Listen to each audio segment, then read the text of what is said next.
Well, what else has dominated the market rally? Of course, it's AI hype. It's dominated earnings calls as well and market enthusiasm for much of 2023. Although everyone seems eager to benefit from soaring AI interest, which companies will actually win out in the years to come? Ann Berry, Threadneedle Strategist founder, is joining us now.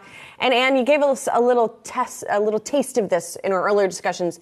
It has to do with data. Yeah. Data. I say it differently all the time. I say it, I never know what is the right way to say it. Yes, but it has to do with that. So how does then that thesis play out? Well, let's start with a piece of equipment that we all know and love, right, which is the iPhone. And so we all have it, right? It's out here. And the narrative around Apple is it's becoming an AI company because there are so many Apple devices out there gathering consumer data all the time, 24/7. Is that going to be the data gatherer that wins in the consumer space? So, Julie, I look at that and I say, I think that's an interesting thesis. Now, who is the equipment manufacturer and data gatherer for other sectors that we don't talk about as much? In farming and ag, for example, I think it's John Deere. In medical devices, I think it's Medtronic. So I'm trying to take that Apple thesis in AI and apply it to other industries to look for places to play without these massive valuations. Well, speaking of Apple, I mean, look, it's up huge. It's not the most compared to the rest of the Magnificent Seven, if you will, this year. I mean, it's up 47% year to date. Yeah. Is it too expensive at this level, or is it because it could be seen as, seen as an AI leader? Does it have more room to run? I'm not buying more Apple at right this moment. I have been buying Apple up until now. I do think there's a replacement cycle coming because lots of folks are due for upgrades. And I do think that there is some AI sitting in there. I think where I'm a little bit nervous about Apple is it has been right in the eye of regulators trying to figure out how privacy and data is conserved. And I think until that's sorted out for Apple specifically, it's going to have perhaps a little bit too much scrutiny. I think there are others who are sort of flying below the radar screen.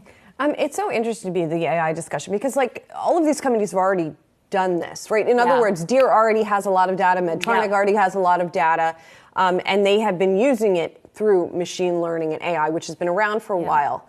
I'm really curious, and I know we're not data scientists sitting around this table, but how generative AI then pushes it that next phase of growth for some of these companies. Well, I think that points, Julie, to there is going to be a replacement cycle. There is going to be a next generation of hardware and equipment that's able to process data more quickly, that's able to collect more sophisticated data. Sensors, for example, are getting more sophisticated. So I think there's a whole generational upgrade of the equipment provided, a replacement of the installed base that's going to come. But I think, Julie, the other piece of this that's interesting is on-site data scanning, right? Getting real-time insights.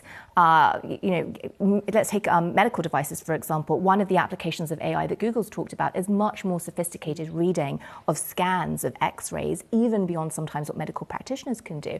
But you've got to have the equipment that's actually doing that in the clinic or in the room with you. So I think that's where that cycle's coming from. Speaking of Google and something that you mentioned earlier about privacy concerns when it comes to Apple, and you talk about them being under scrutiny. I mean, Google, Alphabet has been under scrutiny, particularly when it comes to Europe. Yeah. Is there any cause for concern about where it stands in terms of its value for Alphabet? I think so. And I think this also comes back, Diane, to the bigger question, which is how is AI going to be regulated, period?